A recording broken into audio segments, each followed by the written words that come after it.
statistical, mathematical fact never has been down. has broken every single record. There is no asset that has come close. It's the only thing in the industry that was not touched, that was not hacked, and it never fails doing what it promised in 2009. It's never What's failed. the best performing asset the world has ever seen? And you'll find out that it's Bitcoin. Welcome, Bitcoiners. Welcome, traders. Welcome, followers. Welcome, supporters. Welcome, haters. Welcome to you too. Welcome to everyone. Welcome to another live space with Oliver Velez. Of course, my name is Oliver Velez, and I'm your 13%er. That's right. A lot of people actually still ask me, Oliver, what does 13% mean? What does a 13%er mean? Some people actually misconstrue that as I believe in a 13% allocation to Bitcoin, which couldn't be further from the truth, guys. A 13%er is, in my opinion, the rarest group on planet Earth today. And what that basically means is that there is an elite group within an elite group that I call 13%ers. You see, Bitcoin, despite the fact that it is the best performing asset the world has ever seen or experienced, despite the fact that it is the 10th most valuable asset on planet Earth, despite the fact that out of 200 currencies, it's currently the 16th most valuable currency in the entire world. Despite all of this, less than 1% of all human beings have it. Now, I want you to think about the rarity of that. There are 8 billion people on planet Earth, and I'm willing to go as far as saying there's less than 0.5% of 8 billion people on Earth have Bitcoin. And with this little drop, this little speck of ownership, this little speck has helped to create the best performing asset in worldwide history. With this little speck, this little drop of ownership, it's the 10th most valuable asset on planet Earth. With this little tiny drop, it is the 16th most valuable currency on the globe. And it's accomplished all of these things in less than 15 years, which is absolutely unheard of for an asset or an asset class. And so when I say I'm a 13%er, it's already rare if you actually own Bitcoin. We've just established that. That makes you elite in the world right now. Any amount of Bitcoin makes you elite. But the 13%ers are that small percentage of that elite group that believe and know that Bitcoin is not an invention. It is a discovery. It is the manifestation of digital scarcity, which has always existed, but was just discovered in 2008, 2009.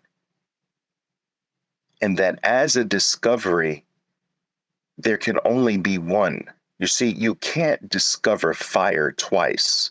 Once it's discovered, it's one and done. It's finished. You can't keep rediscovering something. And if Bitcoin is truly a discovery of digital scarcity, if it is not an invention, if it's a discovery, then it is a one-off, that there is nothing else.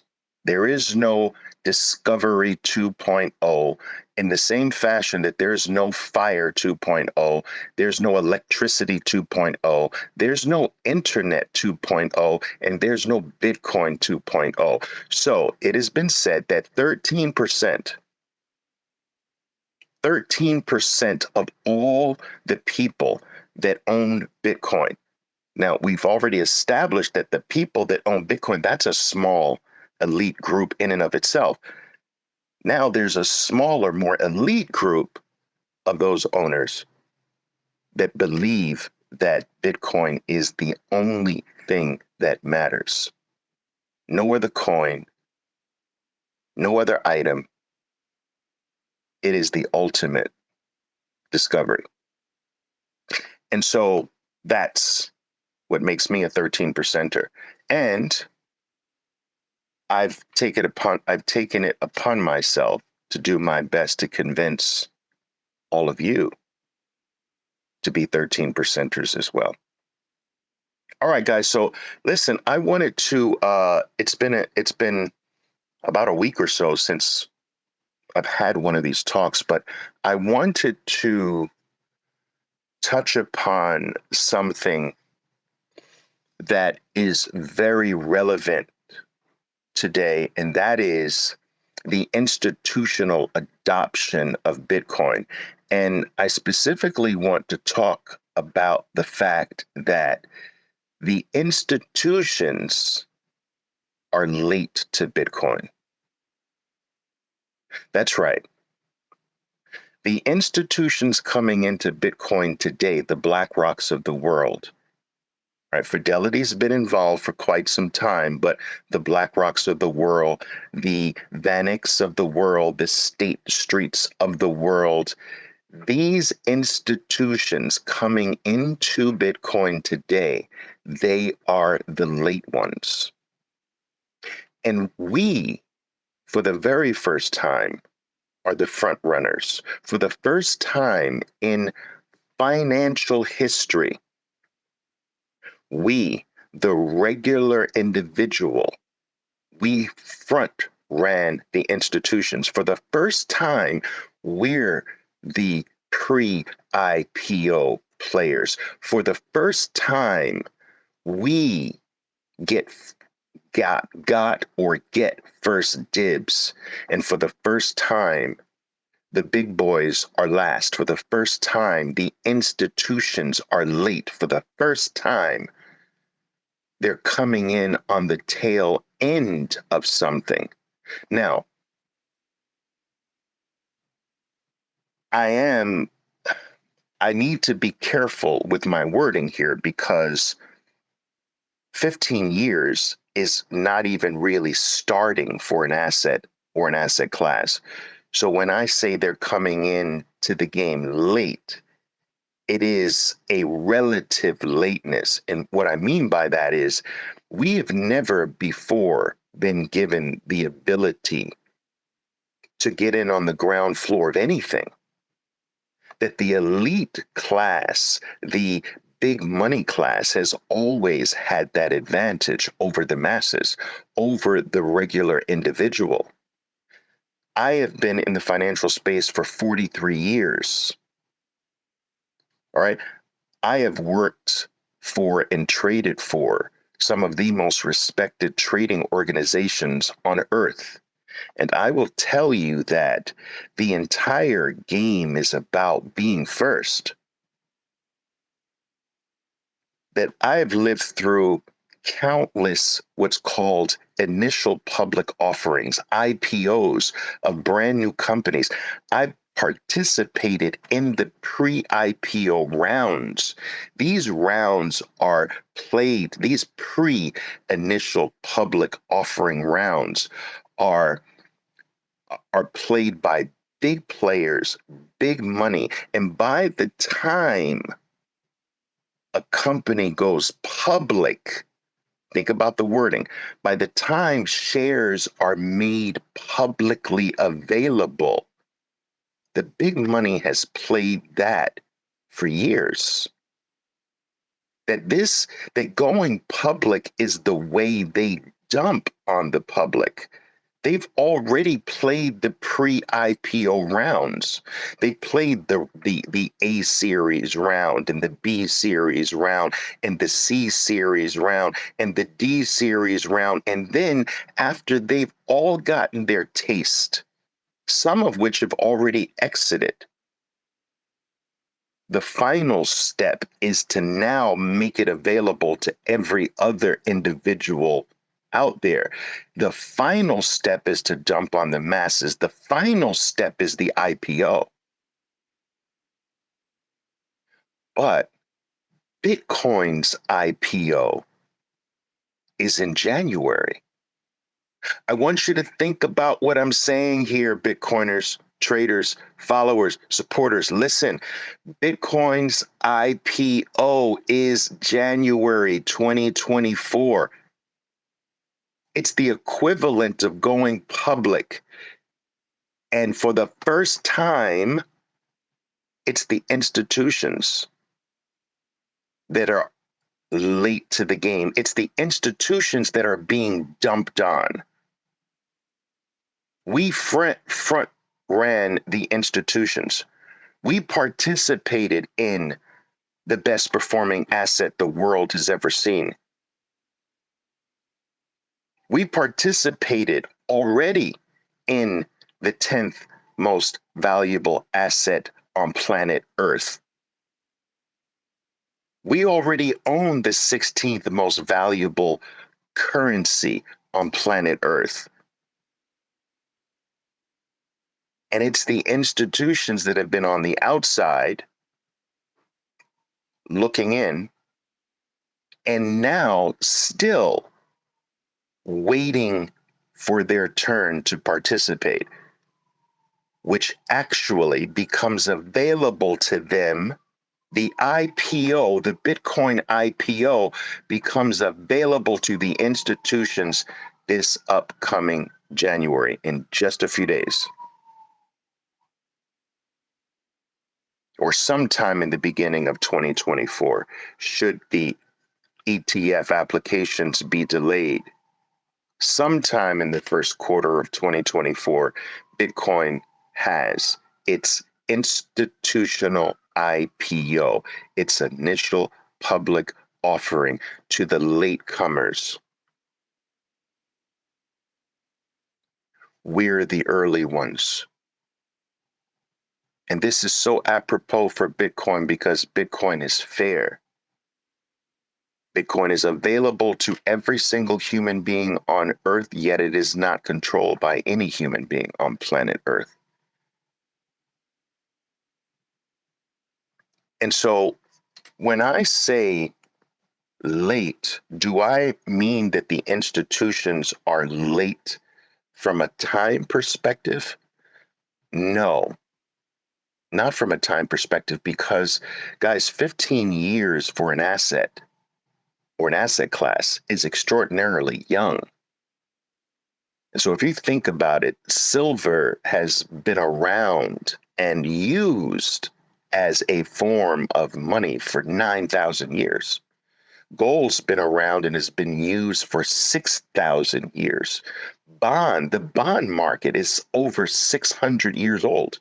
The equity market is over 200 years old. Asset classes are hundreds of years to thousands of years old. 15 years is just the warm up. And so, from a time perspective, I'm not saying that the institutions are late from a time perspective. Then how exactly are they late? They're late from a supply perspective. Now, think about this.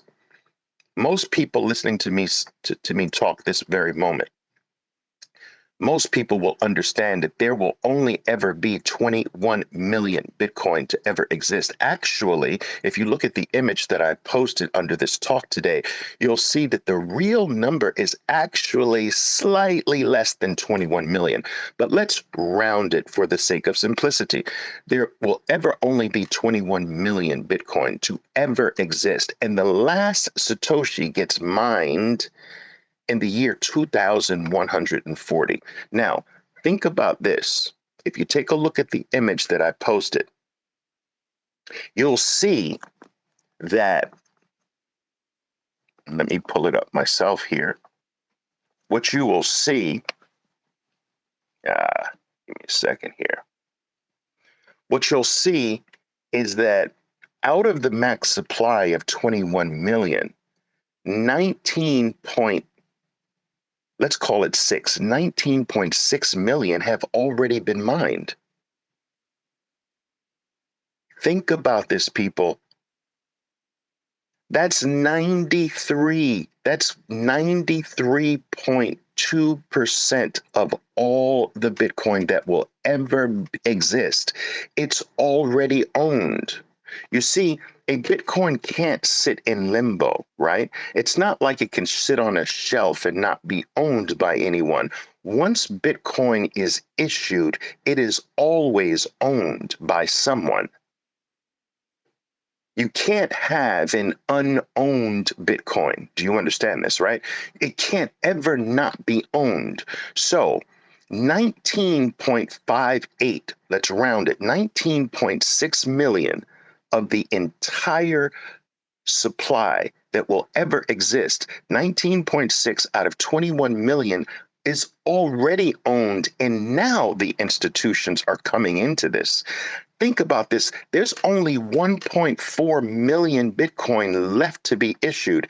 They're coming in late from a supply perspective because 93.2% of all the Bitcoin that will ever exist is already owned by someone. Now, these behemoths, the biggest asset managers on earth, BlackRock is considered to be the fourth branch of the US government. That's how big they are. You know how you learned in school that there are 3 branches of the US government? No, there's 4 branches of the US government. BlackRock's the fourth. That's how powerful they are. That's how big they are. That's how massive they are. That's how influential they are. And they're trying to now come in and squeeze themselves into this final 1.4 million Bitcoin that is going to take the next 100 plus years to come into existence. Remember, this 1.4 million Bitcoin that hasn't been issued yet is going to be issued over the next 100 plus years. The last Satoshi gets mined in 2140. Now, that is front loaded, which means that the majority of this 1.4 million gets mined in the next 10 years. But the point is that as we speak right now, 93% of this is already owned by someone. And now the big boys are coming. 93% is already tightly gripped by someone. And now the big money is coming into the game. They're late, people. For the first time, the big money is late. For the first time, the institutions are late. For the first time, the big players are late. For the first time, the people with the greatest influence over things, they are the late ones. And what I said in my title is that not only are they late, but we should not dump on them. What do I mean by we shouldn't dump on them? You see, they typically dump. The game that the big players have traditionally played in my space is that they take a company public when they're already finished making money. Now they dump their bags on the public. That is why it's called going public, initial public offering. The public is late. They use the IPO to dump on the public. I am saying that Bitcoin's IPO coming up here in January, 90% chance that the IPO, the ETFs, I'm equating the ETF approvals as Bitcoin's institutional IPO. That If we play the game the way they play the game, we would be dumping our Bitcoin bags on them coming into the game late. But I say, don't let them have your Bitcoin. 93% of it's already owned. Let them scramble for the 1.4 million that comes into existence over the next 100 plus years. Let them scramble for that.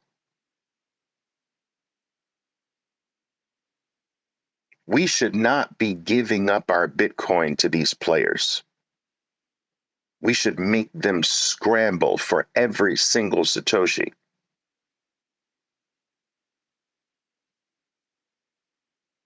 Self-custody.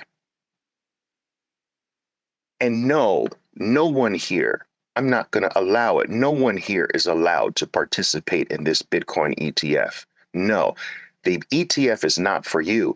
It's for the latecomers. The ETF is for the institutions that by charter can't actually own on their balance sheet a commodity. The ETF is for institutions. The ETF is for entities that by charter are not allowed to hold the asset clean out for themselves. So they had to have indirect exposure through a registered security. But you are not in that position. You can own the real thing. You don't need to own a representative of the real thing. You don't need a paper version of it. And so no one here should be even thinking about participating in this Bitcoin ETF. I won't allow it. You have the privilege of owning the real thing. But there are many entities that don't have that privilege. There are entities that by their very charters, by the very nature of their organizations, they cannot hold a commodity. And Bitcoin has been deemed a commodity. So this is the vehicle for them, and it's better than nothing. But for you, you're going to own the authentic thing. You're not going to own someone's creation, someone's carbon copy of the real thing. The ETF is a carbon copy of the real thing. You don't need that. But it is going to be the vehicle by which the people who can't own it directly will get some exposure to it.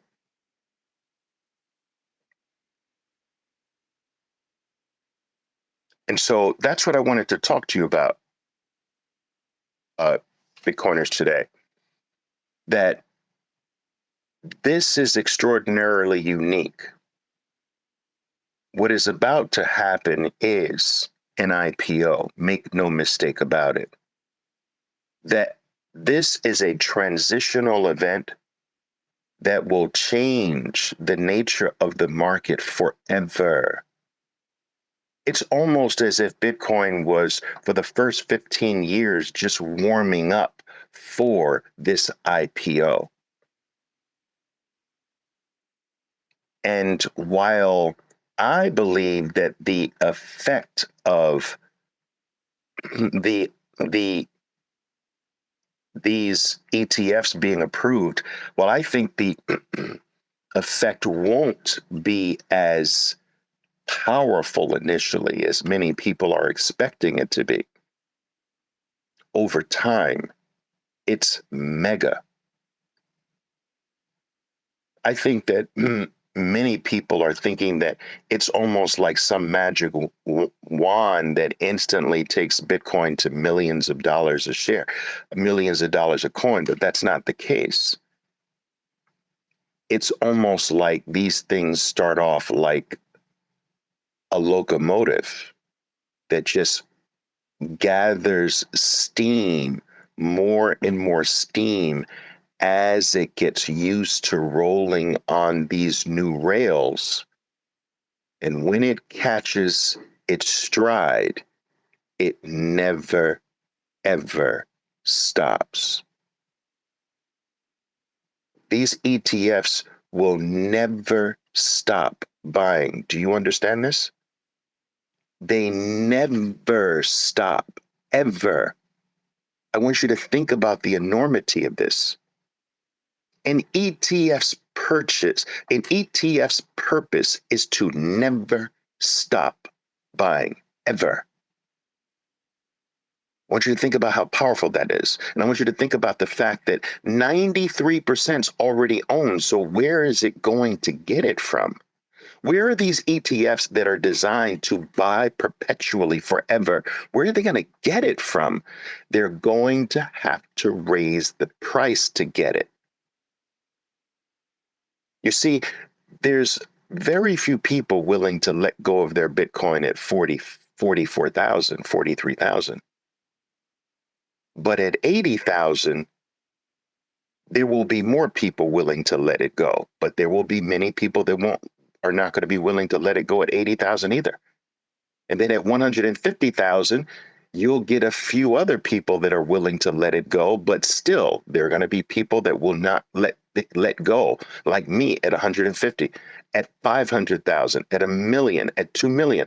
They're going to have to keep raising the price in order to actually exist, because the purpose of an ETF is to buy forever.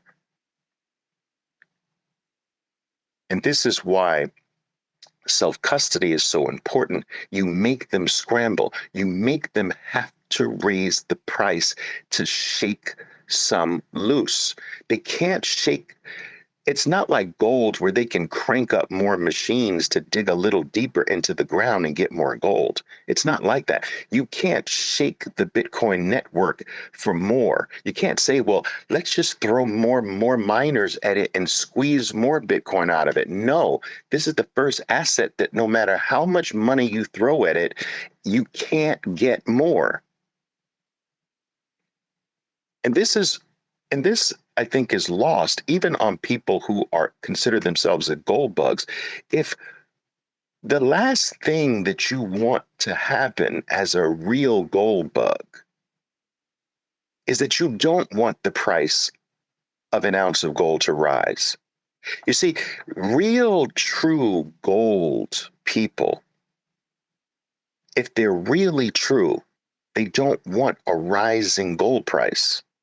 Because what a rising gold price will do is create more supply, which means that your existing holdings of gold gets diluted.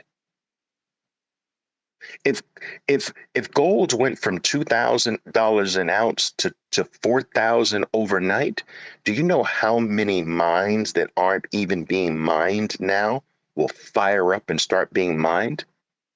Do you know how much machinery that's collecting dust right now will be cranked back up? You know how many explorations will be fired back up because the price is now 4,000? You would get a wave of new gold coming into existence like you haven't ever seen before. It's not that gold is not available. It's just not worth going after at $2,000 an ounce. But at $4,000 an ounce,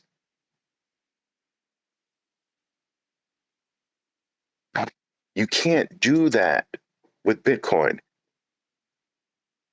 And you can't squeeze more out no matter what you do. And so it baffles me when I hear these comments about the ETF being bad for Bitcoin and they can control things. This is just lunacy. It's just gobbledygook talk by people who have freaking no clue of how the financial system works. An ETF's purpose is to buy the underlying asset forever, its entire life. Do you understand this? That's its purpose for existing, is to buy forever. And they're late. So these forever buyers coming into the market will provide a floor for Bitcoin's US dollar price that's never been there before. And there will these entities are constantly going to be pushing the price higher to get more. It's the only way they're going to be able to get it. They can't get it from the network, so the only way to get it is to raise the price.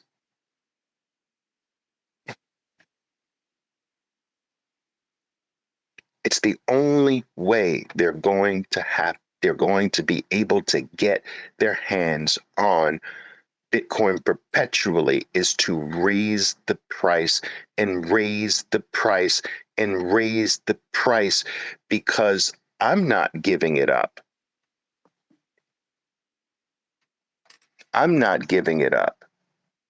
You're not giving it up, hopefully.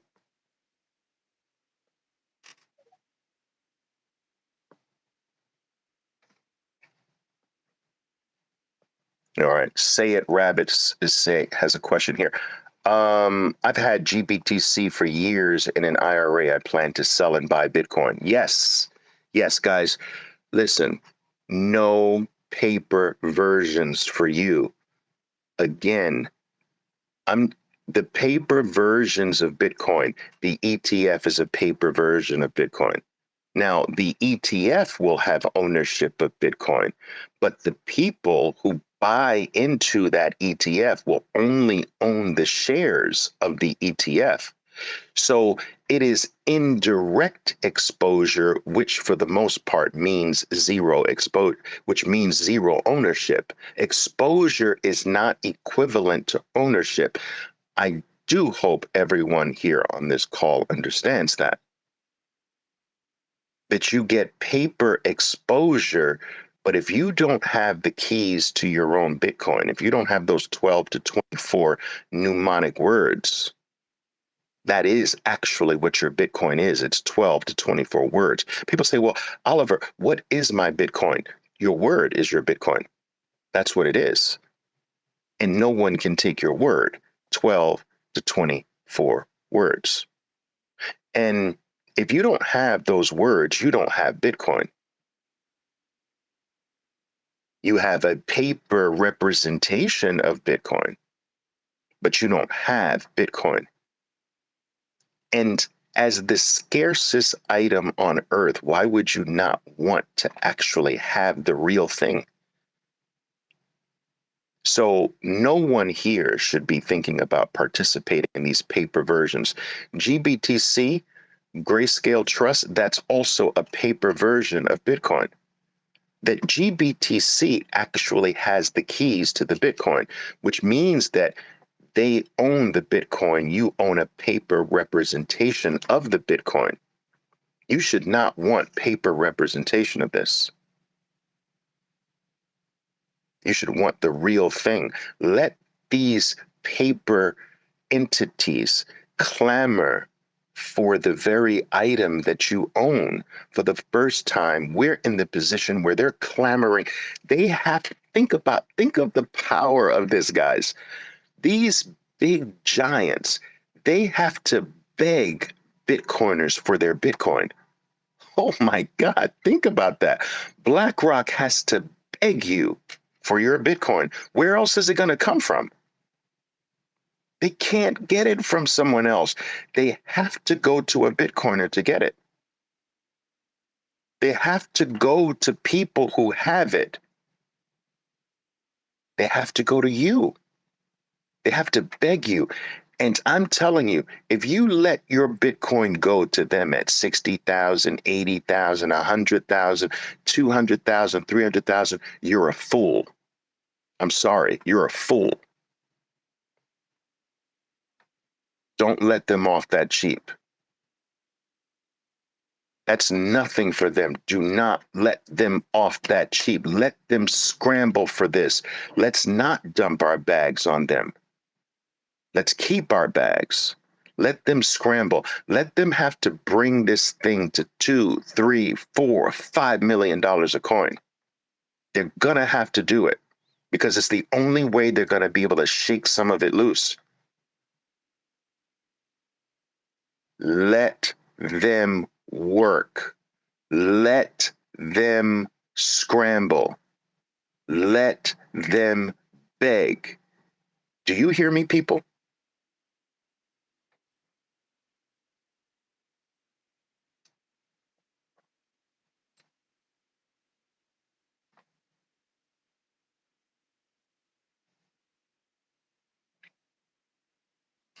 That's right, Mike. Less than 1%. Crazy. ETFBitcoin.com says Bitcoin IPO, great way to frame it. 1.4 million precious Bitcoin available for all the banks, governments, institutions, and ETFs to fight over.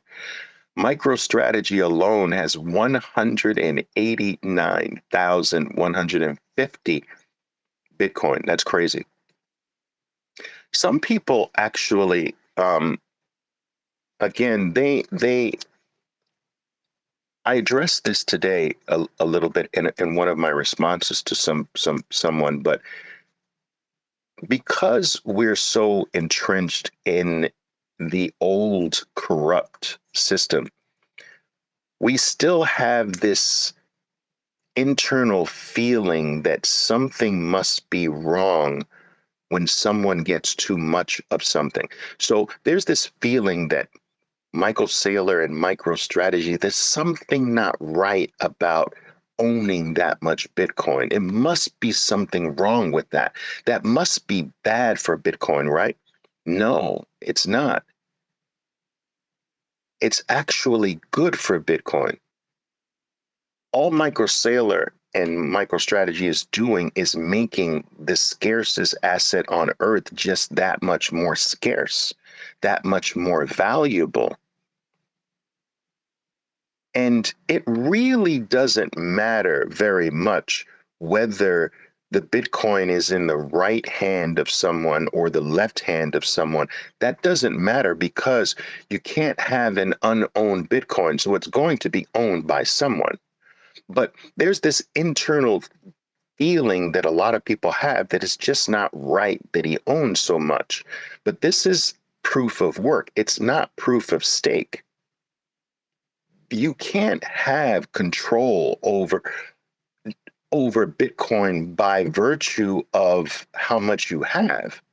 The person with 189,000 Bitcoin has not one iota of extra influence over Bitcoin than the person who has one single Satoshi. And no one has control over Bitcoin. No one controls the network. No one. There's no influence. There's no extra influence that Michael Saylor and MicroStrategy have just by virtue of the size of their Bitcoin bags. Zero. And this is what makes Bitcoin extraordinarily fair, that as far as the Bitcoin network is concerned, one Satoshi is equal to every other Satoshi. Doesn't matter if a bunch of Satoshis are in this address. It still values every single Satoshi as being equal. And so there's no extra advantage that you get by having more than someone else. And what something else that I think that's misunderstood about the MicroStrategy's approach to Bitcoin and their ownership of this 189,000 Bitcoin is that is actually on behalf of over 1,000 shareholders.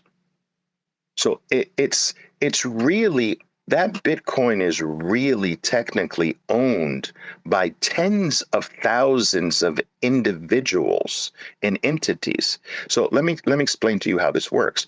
So let's say, for simplicity's sake, and it's more than this, by the way, but let's say for simplicity's sake that MicroStrategy has 1,000 shareholders. And so the assets of MicroStrategy, including its Bitcoin, is literally owned by those 1,000 shareholders. But think about this, 55% of those 1,000 shareholders, right? Almost 600 of those 1,000 shareholders are publicly traded entities themselves with tens of thousands of shareholders of themselves. So if you were to really break down the ownership of that 189,000 Bitcoin, that's spread out over tens of thousands of different individuals and entities. It's not owned by Michael Saylor or MicroStrategy. It's broken up over tens of thousands of individual people and entities. And so I think there are many people who look at that incorrectly and see it as this, massive singular accumulation by one person or entity. It's not true. And MicroStrategy's approach is very brilliant because what MicroStrategy has positioned itself to become is a leveraged proxy for Bitcoin, a leveraged long proxy for Bitcoin. And so here is where the stupidity of these degenerate traders come in. I'm always telling you, don't trade Bitcoin. Trade everything else for Bitcoin. I'm also always telling you that mathematically trading Bitcoin cannot be done successfully. Guys, I've been a professional trader for 37 years, 43 years if you count the idiot years. All right, 43 years trading financial markets. I am telling you, I know how to apply mathematical risk models to an asset. And you cannot, it is a mathematical impossibility to successfully trade an 80 vol asset like Bitcoin successfully over a period of time. You can get lucky for a week, a day, a couple of months, maybe even a year. But over time, it's like the casino. The 80 vol nature of the asset eventually will eat you alive. It is a mathematical certainty. It is impossible to successfully trade Bitcoin over time. And if you hear anyone claiming, excuse me, if you hear anyone claiming that they're a successful trader of Bitcoin, that they traded back and forth hundreds of times successfully, you know what? They're a fucking liar. Because it's not mathematically possible. And another reason why it's not possible to trade successfully over time Bitcoin, not in addition to the fact that it's an 80 vol asset, 80% of over 80% of Bitcoin's annualized gains come only on 13 days of the year. Some of you should write that down. Over 80% of Bitcoin's annualized gains are spread out over a random 13 days, which means that the reward goes to the person who's always in, not in and out. The reward goes to the accumulator. It does not go to the trader. And so from a mathematical perspective, you can't trade it because it's an 80 vol asset. And on top of that, you add the fact that over 80% of its gains come over a random 13 days out of the year. And this becomes the stupidest asset in the world to trade.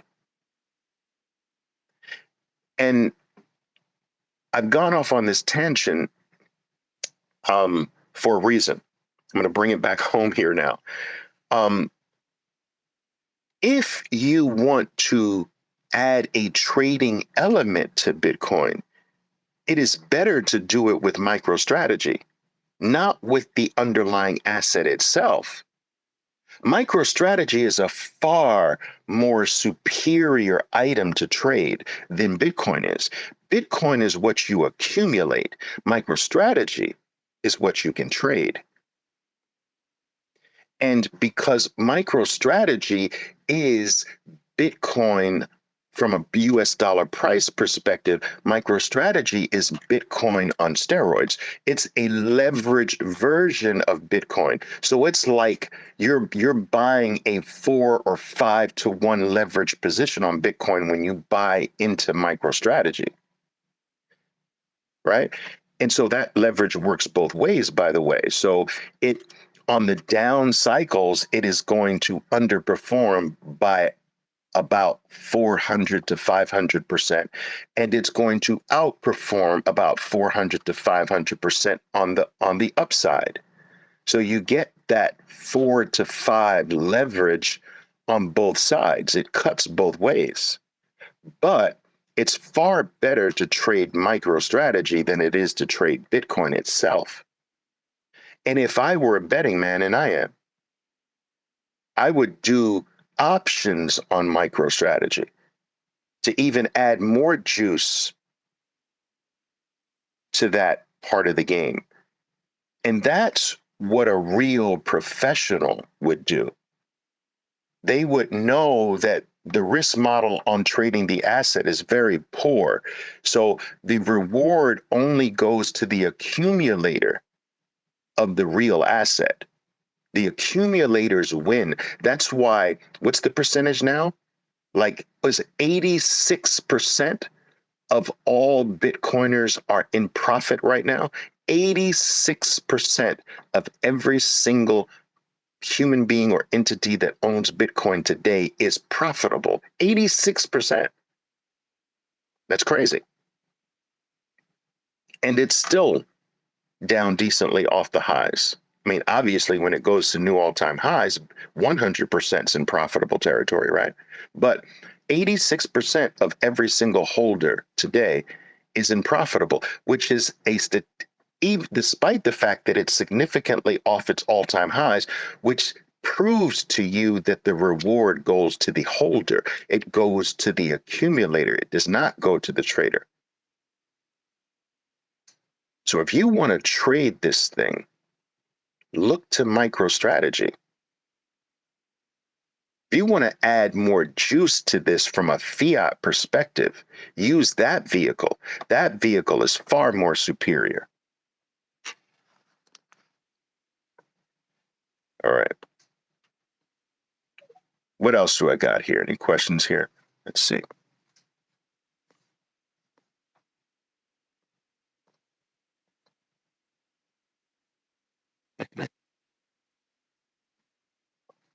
There are some pros, and Bread and Bitcoin says there are some pros and cons to owning MicroStrategy versus Bitcoin.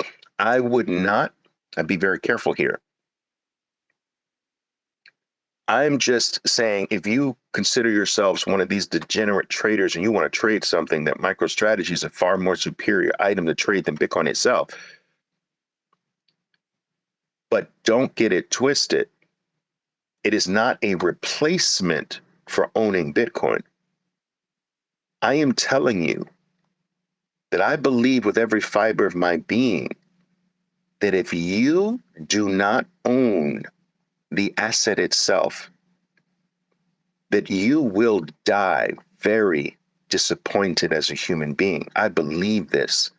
I believe that not owning Bitcoin is going to be one of those big mistakes that some people go to their deathbed with. It is going to be the cause of deep depression and deep regret. Bitcoin is going to outprice all of us. Do you understand this? That the time where you can get this item in sufficient quantities is very small. This window is very small. And in a matter of months, maybe, certainly in a matter of a year or two, but maybe even in a matter of months, you will never again, ever, people, ever in your entire lives, you will never be able to get this again in sufficient quantities. Never. So you can mark this on your calendar today You will talk about this time for the rest of your life, the time where you could buy it. Do you realize that Bitcoin is not going to be for sale for very long?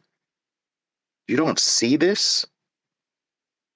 If they're not going to be exchanges anymore. That's a short-term pit stop of a business right now. There's no future in being a Bitcoin exchange. Nobody's going to sell.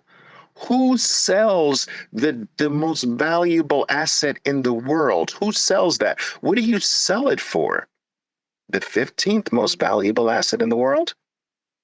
Bitcoin is on its way to becoming the most valuable asset on planet Earth. What do you sell number one for? Number 20? Oh, I want to downgrade from the most valuable asset to the seventh most valuable asset. No, you don't do that. You don't sell the Mona Lisa to fill up your gas tank. You don't sell the Mona Lisa for anything. No one is going to sell this thing in the future. I need you to get that through your heads, people. This is not going to be something that's sold. It's something that's going to be used as pristine collateral for every single thing else in the world, but it will not be sold. I promise you this. Your grandchildren are going to say, you lived during the time where you could buy Bitcoin, granddad, grandma? How old are you? And why didn't you buy more? This is not, this window of time where it's for sale is very short lived. So any business, I'm telling you this, any business today that's relying on selling Bitcoin to be in business, their epitaph is already created for them. It's no long-term business.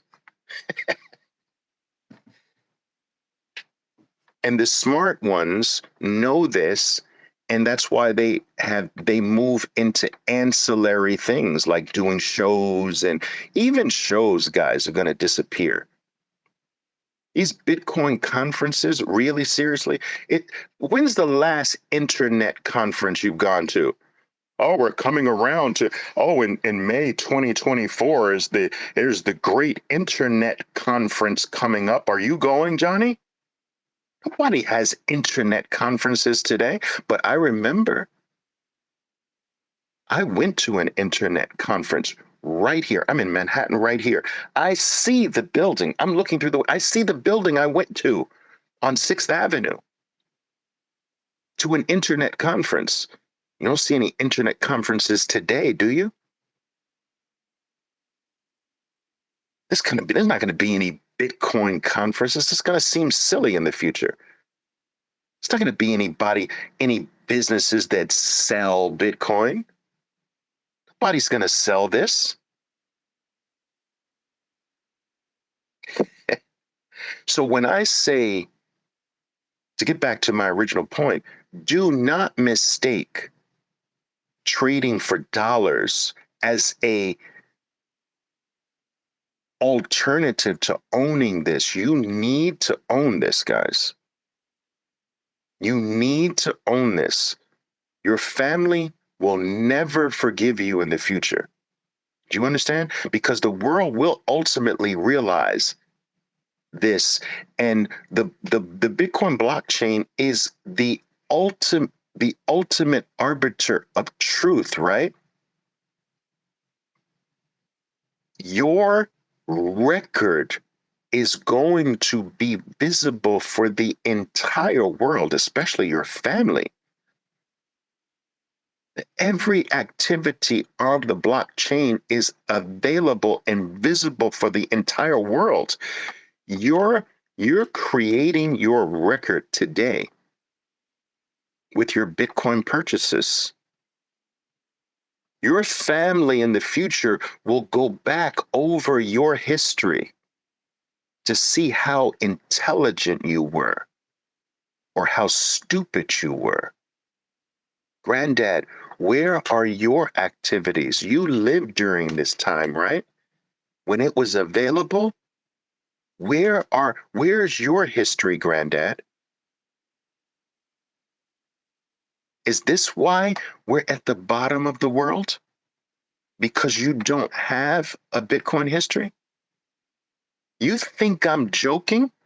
I'm not joking. Your history is going to be laid bare for your entire family. Your entire family line will go back to the time where they had a family member that had the ability to get this. And you want your record to show that you saved your family. You want your record to show that I took care of my bloodline. Guys, this is not going to be available. This is not going to be sold very long. You're not going to be able to open up a Coinbase account and press buy. That's disappearing.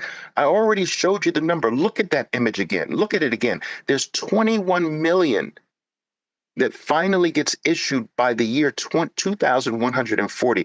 There's already 19.6 million already owned. And what? Almost 86% haven't let go of it. 86% haven't let go of it in the last, what, 6 months? 72% of it hasn't let go of it in the past year. What other asset is there like Apple that you can't? Those statistics are not. Apple's the most valuable asset in the world today, right? At 3 trillion, it's the most valuable asset in the world today from a fiat perspective. 3 trillion, and Apple doesn't have metrics like that. 86% of the people haven't moved. They don't have. If Apple went down 75%, do you know how many people how many institutions would have to dump Apple?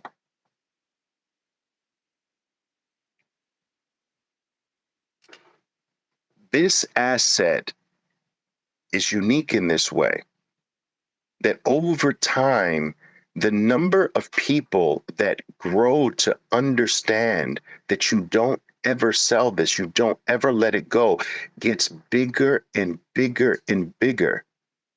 Guys, that number is not going to go down.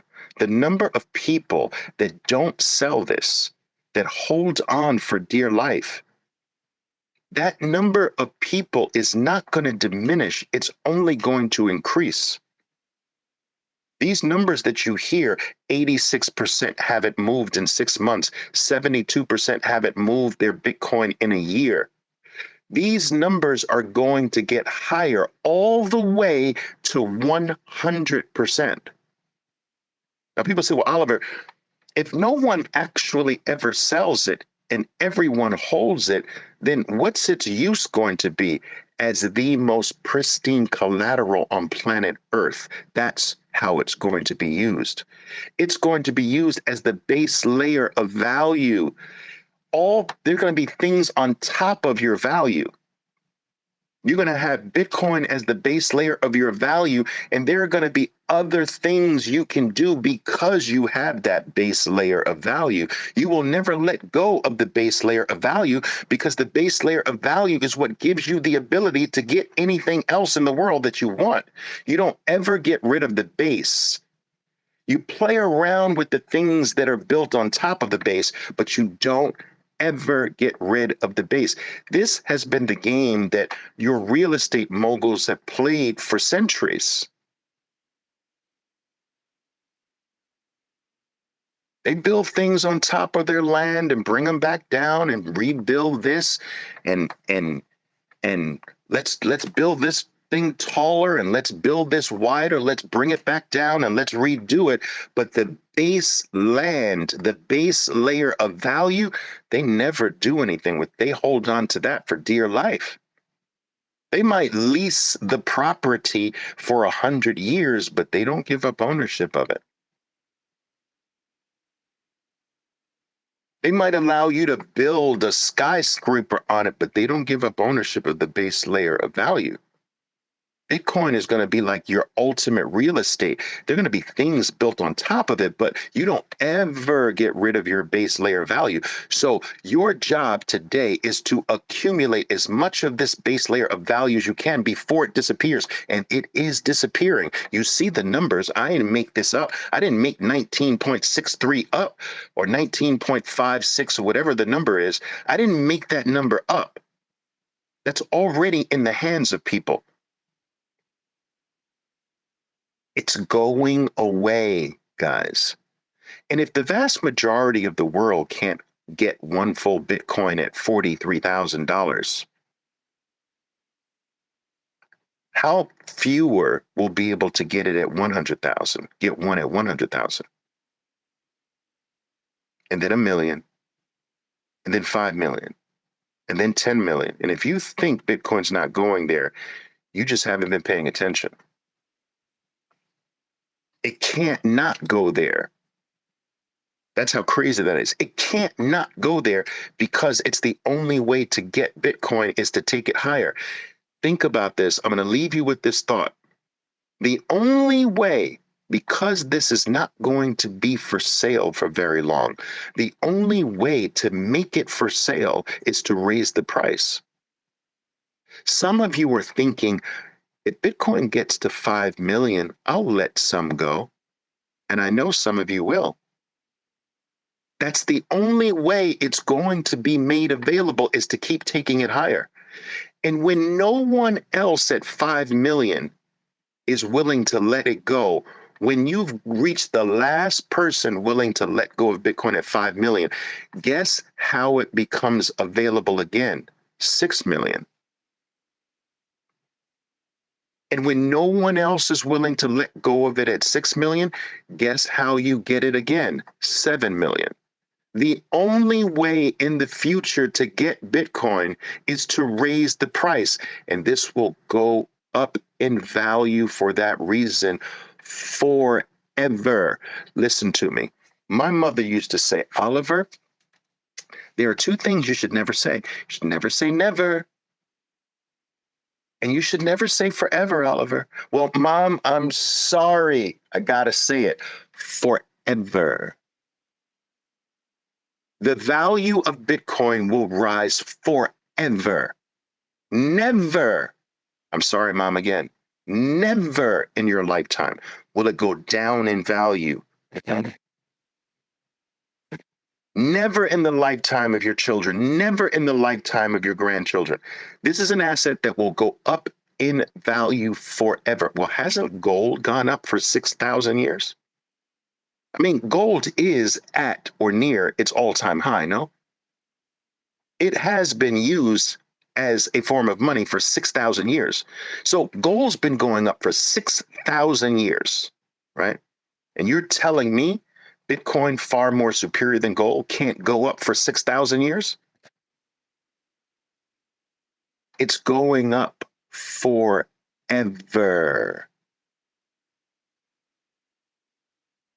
And your job is to not get fooled by the noise.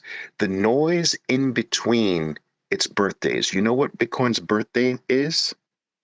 You know what its birthday is, guys? Its birthday is every leap year. It's every presidential year. Every 4 years, Bitcoin has a birthday. And in between its birthdays, people get killed. They fall for the trap in between Bitcoin's birthdays.